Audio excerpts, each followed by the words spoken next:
Watch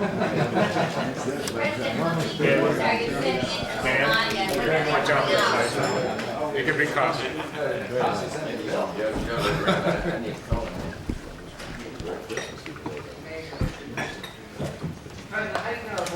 Lights, thank you.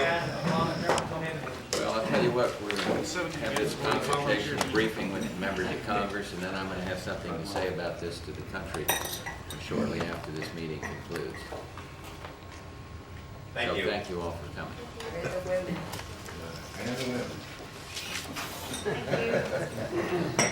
Thank you.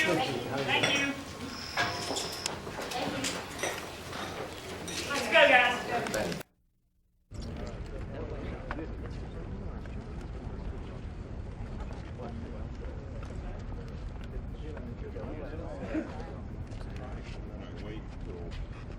Oh, come on in. We don't have that. Get the party started. All right, all right, all right. President's going on the air. Okay. Well, it was a good briefing. I strongly support the action of the president. We're talking about roughly 5% as many troops as we had in Kuwait to defend property and oil. Here we're talking about hundreds of thousands of lives that are at risk. I think the president's decision is the right one, and I think you'll find Congress generally supportive in both political parties. How long does he think it's going to take for them to be able to come out again? One of the things that we talked about, and I have talked about in my conversations with Larry Eagleberger, I think it has to be a short-term commitment. There will be peacekeepers. There may be some residual work we have to do in the way of helping on water and some of the other basics that are needed in Somalia. What will happen after they leave? Pardon? What will happen after they leave? What's going to be the situation? Are they going to go back to the same chaos? No, there are commitments from other countries to have peacekeepers there after we establish some stability. What's the danger of American troops getting bogged down? I think the dangers are minimal. Obviously, it is not a risk-free operation. Otherwise, it wouldn't be the necessity for troops.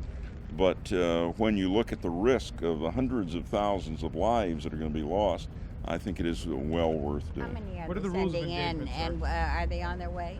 They are not on their way. I assume the President or General Powell will make announcements about when they're going in. I don't think I ought to do Do you know that. how many? There, as I indicated, roughly 5% of what we had in Desert Storm. One of the scenarios has the warlords and the gangs pulling back, letting the Americans come in, and in 6 or 7 weeks, when they leave, moving back in. Is there any plans to deal Well, with that situation? you have this isolated kind of terror and gang war, but they're talking about a peacekeeping force by other nations that will be adequate to handle this kind of a situation. Senator Brown, Senator Simon says there's a risk, but it's worth the risk. Do you agree? No. Well, why don't you sneak in here? Senator Brown, are you still opposed to the sending of troops over to Somalia? The vast majority of the people at the meeting were in favor of the president's actions. I remain deeply concerned. The commitment is a broad commitment. It is an open commitment. It is not tightly defined. It is not limited specifically with length of time, although there are estimates. It's not limited specifically with the number of troops, although there are estimates. It's not limited with regard to the area, although there are estimates. The president is motivated by a humanitarian concern that I think is highly commendable. I think it's a mistake not to have Muslim troops take the lead in this. I think it's a mistake to have U.S. troops involved in it. And the terms of the engagement are not clearly spelled out, and I think that's a mistake. What's the risk? The risk, I think, is that anytime we commit American forces without clear, precise military objectives, that we've gotten in trouble as a country. What happened in Lebanon is American forces weren't allowed to defend themselves, and when things got tough, the Congress cut and run. We face the same danger here. We understand they You can mean they have defend no themselves this commitment? time, though. We understand they can defend themselves this time, though.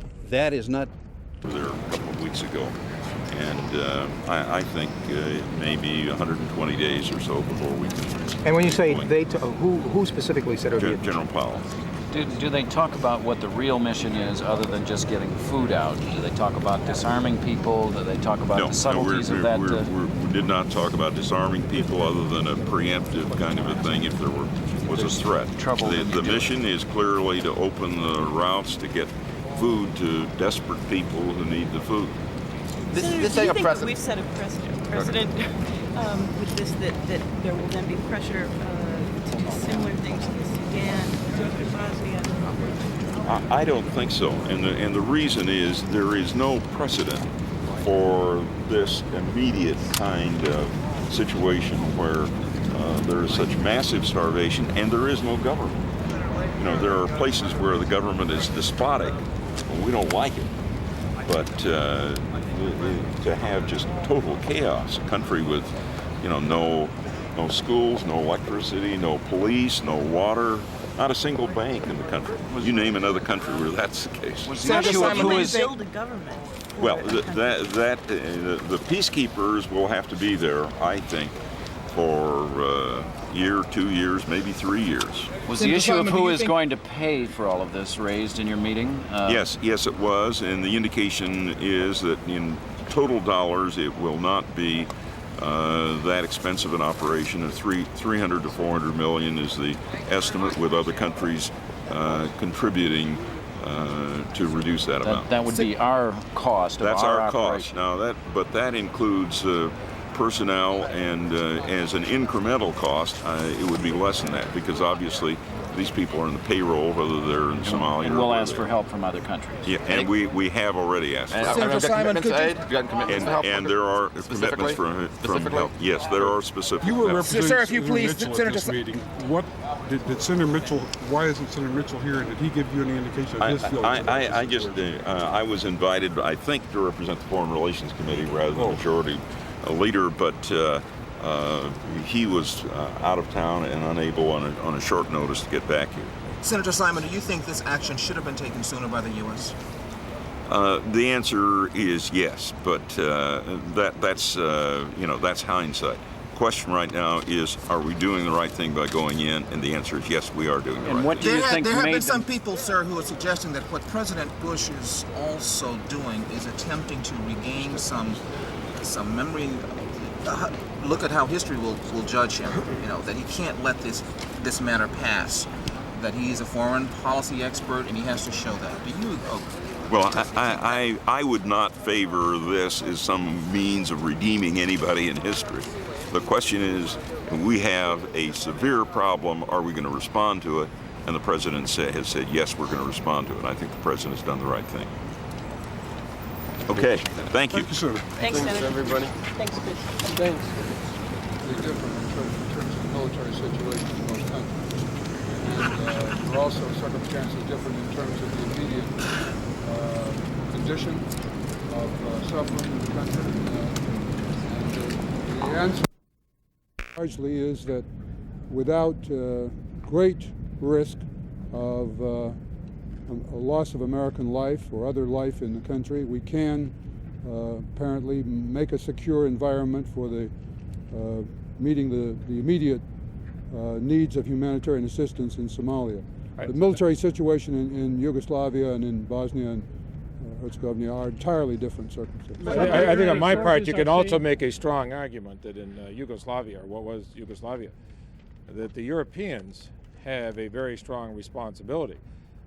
Europe has had the United States defending it since World War II. And now they have certain regional concerns of theirs that they should be involved with. And if there is a major responsibility, it's there. But now the United States is the only superpower left in the world, the most powerful and wealthiest nation on earth. And I think we have as much a moral responsibility in Somalia as anything else. This is not an area that is valuable to us economically or strategically, but as a people, we ought to recognize the moral responsibility we face there, and I think the president is doing the right thing in carrying out that responsibility. We are the only country that is in a position to be able to move the kind of forces and material, water, fuel, structures, and everything else necessary to do it. We'll be joined by a lot of other countries that will come in there, A number of those other countries will stay after we leave and help with the peacekeeping. But we are the only country that could really mount such an effort. This was asked earlier, but I'm not sure we got an answer. Should there be congressional hearings and congressional authorization for this step? This is a situation under the War Powers Act where there is the statement is that there is no imminent likelihood of hostilities. We will be monitoring the situation closely. If hearings are indicated, they'll be held. But there is strong bipartisan support among the leadership for the action the President's taken. I think that should be reemphasized.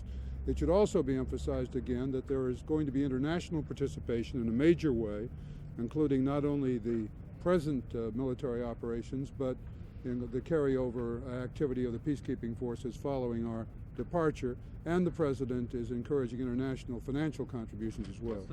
That was the brunt of my question. Is there any commitment from any other nations? Yes, there are the beginning of commitments from other nations. Cost sharing. Yes, the President. Mr. Speaker, if this is going to take 2 or 3 months, it's obviously going to be President Clinton's responsibility to wind it up. Is he as committed to this as President Bush is? Have you had any conversations? I haven't had any conversations directly with Governor Clinton, but you've seen the statements, I think, coming from. Does this thrust the President-elect into an awkward position in any way? The President is very sensitive to the circumstances, the succession, and he made that point today and expressed it very strongly that he is concerned about presenting any fait accompli to the President-elect, but at the same time he felt this was a situation that could not wait, and that his responsibility as President now requires action, or very serious consequences would be occurring day by day in terms of death in Somalia. And I think he has the support of bipartisan leaders in that judgment. Couldn't this jeopardize President-elect Clinton's immediate domestic agenda? No, I don't believe that. Anybody who's president gets faced with foreign sources are saying that one of the contingencies is that the warlords and the gangs will fade into the background until the American troops leave. Are there any contingency plans that the President mentioned in terms of that? Are you worried about a quagmire? I think in the first place, the plan, as we understand it, is for American forces joined by others to secure areas so that the relief operations can be carried forward, and to secure areas that can be then taken over by regular peacekeeping forces, which would be able to maintain peaceful conditions for the continuation of relief operations after the departure of the American and other forces in the initial stage. It is possible that U.S. forces might be kept in the region, able to respond if there are additional requirements, but it's anticipated that this can be turned over to regular peacekeeping forces in a relatively short time. Mr. Speaker, is any provision being set up to set up some sort of a provisional government or call for elections or anything like that in Somalia? Not at this time. What about disarming them? That'll be a decision, I think, that will have to be made by local military commanders. There is no plan to engage in an overall disarming of the country at this time. Mr. Speaker, what's to stop the U.S. troops from going in there, providing food, and then leaving and having the same conditions just come back after the U.S. troops leave?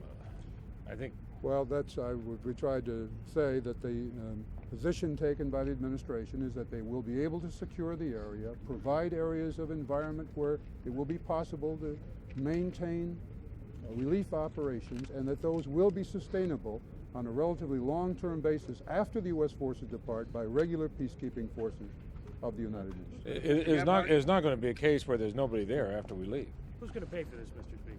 Well, as I said, the administration is seeking international contributions. There will be some incremental cost to the United States over and above the regular maintenance of these forces, but it is not on a scale, as I understand it, that would be enormous. It could probably, in the initial stage, be carried out under regular Department of Defense office. So you don't Mr. Foley, did you ask the President express any concerns about decisions the President might make in the next few weeks as this operation goes forward? Did you draw a line in the sand anywhere? No, indeed not. Yeah, I think you're perhaps missing what the general tenor of the meeting was. The general tenor of the meeting was strong support for the President's action. Secondly, I did say, and I believe that it will be provided, that there should be continued consultation as we move into the coming weeks, and I'm going to ask the chairman of the relevant committees of the House to monitor the situation in the coming weeks as well. Basically, there were some concerns expressed, obviously, about the problem of how long we might be there, about the cost, and first of all, in terms of any casualties, and secondly, in terms of financial burdens. Overall, the judgment of those who were there is that the President has acted wisely and in a circumstance where he had very little choice without grave humanitarian consequences resulting. And this meeting was very largely a meeting in which the President's decision was clearly supported. When will they start disembarking? Do you know when will they start disembarking?